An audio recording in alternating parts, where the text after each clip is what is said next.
Halo semuanya, hari ini saya akan membuat video mengenai babat Tanah Jawi. Babat Tanah Jawi merupakan karya ensiklopedia yang dimulai dari Nabi Adam maupun dewa-dewa Hindu, menceritakan masa pra-Islam yang legendaris dalam sejarah Jawa, dan mencapai puncaknya pada abad 17 atau 18.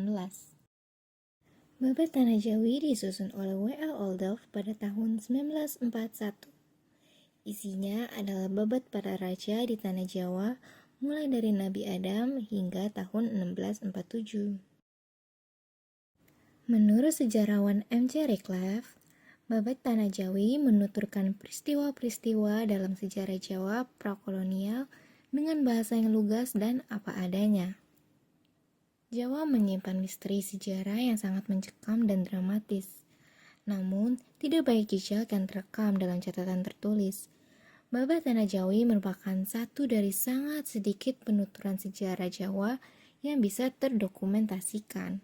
Hanya ada dua versi Babat Tanah Jawi yang dianggap orisinal dan berbobot oleh para sejarawan. Yang pertama versi Mensma yang terbit pada 1874 dan versi W.L. Oldove yang terbit pada 1941. Teks asli Babat Tanah Jawi memuat silsilah Raja Jawa dari Nabi Adam, dewa-dewi dalam agama Hindu, tokoh-tokoh dalam Mahabharata, cerita Panji masa Kediri, masa kerajaan Pajajaran, masa Majapahit, hingga masa Demak yang kemudian dilanjutkan lagi dengan silsilah kerajaan Pajang, Mataram, dan berakhir pada masa Kartasura. Babat Tanah Jawi merupakan mahakarya sastra bagi masyarakat Jawa yang dapat dibagi menjadi dua kelompok naskah.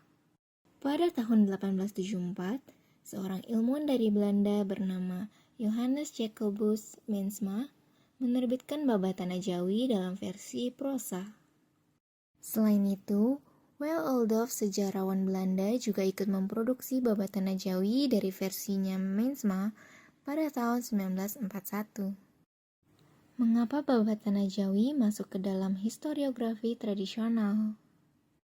Alasan yang pertama adalah karena Babat Tanah Jawi berisi mengenai kerajaan dan juga silsilah raja.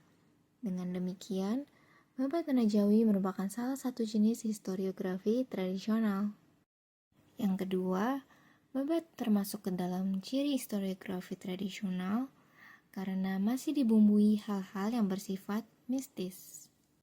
Dan alasan yang terakhir, dikategorikan sebagai historiografi tradisional sebab menjadi sumber utama dalam menelusuri kehidupan kerajaan Hindu-Buddha.